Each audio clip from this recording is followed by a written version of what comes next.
Assalamualaikum, salam Bapak Ibu Guru hebat. Perkenalkan, saya Sandy Setiapurwasih, CGP Angkatan 8 dari Kota Mojokerto.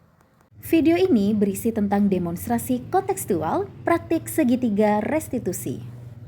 Segitiga restitusi adalah proses menciptakan kondisi bagi murid untuk memperbaiki kesalahannya sehingga karakter mereka lebih kuat ketika kembali pada kelompoknya.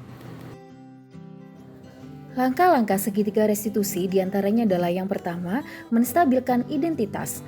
Langkah ini bertujuan untuk mengubah identitas anak dari orang yang gagal karena melakukan kesalahan menjadi orang yang sukses.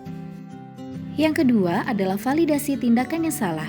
Langkah ini berdasarkan prinsip setiap tindakan yang dilakukan pasti memiliki tujuan, serta mengubah cara pandang dari teori stimulus respon ke cara berpikir proaktif. Langkah yang terakhir adalah menanyakan keyakinan dengan memberi pertanyaan bermakna kepada murid untuk memunculkan motivasi intrinsik, serta mengaitkan nilai-nilai yang dipercaya dengan tindakan salah. Kasus pertama adalah Kimi terlambat datang ke sekolah karena bangun kesiangan. Kimi, apakah kamu tahu alasan bisa memanggil kamu ke sini? Tidak tahu. Apakah kamu tahu jam berapa kita masuk sekolahnya? 6.45. Tadi Kimi datangnya jam berapa? Jam 7. Itu artinya Kimi terlambat 15 menit. Ya Bu, maaf saya salah. Tidak apa-apa, jangan takut. Guru tidak akan memarahi kamu ya. Manusia itu berbuat salah tidak apa-apa karena memang tidak ada manusia yang sempurna. Nah, ibu guru memanggil kamu karena ibu akan membantu kamu mencari solusi atas keterlambatan kamu hari ini. Sekarang coba diceritakan ke Bu Sandy, kenapa kamu bisa terlambat datang ke sekolah? Karena saya dengar kemalaman. Terus bangun kesiangan. Apakah kamu belajar sampai larut malam? Enggak. Lalu Saya masih menonton TV sampai jam 10. terlalu asik nonton TV, akhirnya tidurnya kemalaman, terus bangunnya kesiangan. Apakah seperti itu? Iya Bu. Iya. Apakah Kimi masih ingat apa kelas yang sudah pernah kita buat bersama? Iya Bu, masih Coba sebutkan kalau masih ingat. disiplin dan tepat waktu. Disiplin dan tepat waktu. Apakah kamu tahu bahwa disiplin dan tepat waktu itu sangat penting bagi kita?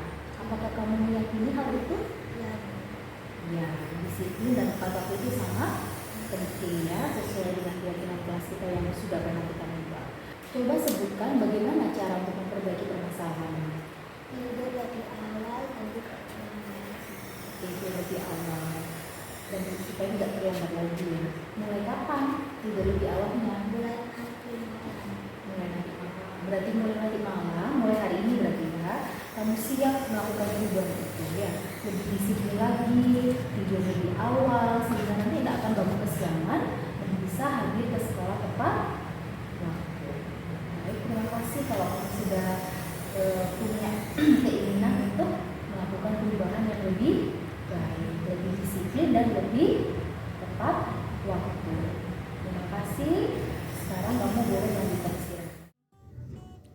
Kasus kedua adalah Dika tidak mengumpulkan tugas yang diberikan oleh guru bahasa Inggris.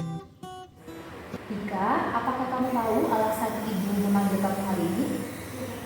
Tidak tahu. Jadi seperti ini ya. Tadi ibu mendapat laporan dari guru bahasa Inggris, Miss Ratna, bahwa hari ini kamu tidak mengumpulkan tugasnya beliau. Apakah betul seperti itu?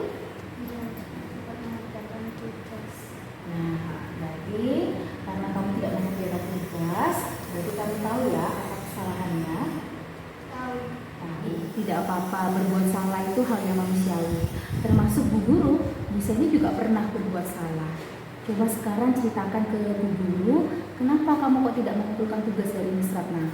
Karena materinya susah jadi malas mengerjakan. Materinya susah jadi malas mengerjakan. Iya. Kenapa kok bisa kesulitan mengerjakan tugasnya? Apakah tadi tidak memperhatikan Miss Ratna saat mengajar di kelas? Ya, tidak memperhatikan guru di kelas. Dika masih ingat nggak keyakinan kelas kita? Masih. Kalau masih ingat, coba sebutkan. menghormati. Tanggung jawab dan saling menghormati. Apakah dengan tidak memperhatikan bu guru saat mengajar, tidak mengumpulkan tugas yang diberikan, itu sudah menunjukkan sikap yang tanggung jawab dan menghormati orang lain? Apa rencana kamu untuk memperbaiki kesalahan kamu? Apakah kamu sudah siap? Kemudian kamu bersedia untuk jadi siswa yang lebih bertanggung jawab dan menghormati? Ya, Iya. Dengan cara apa?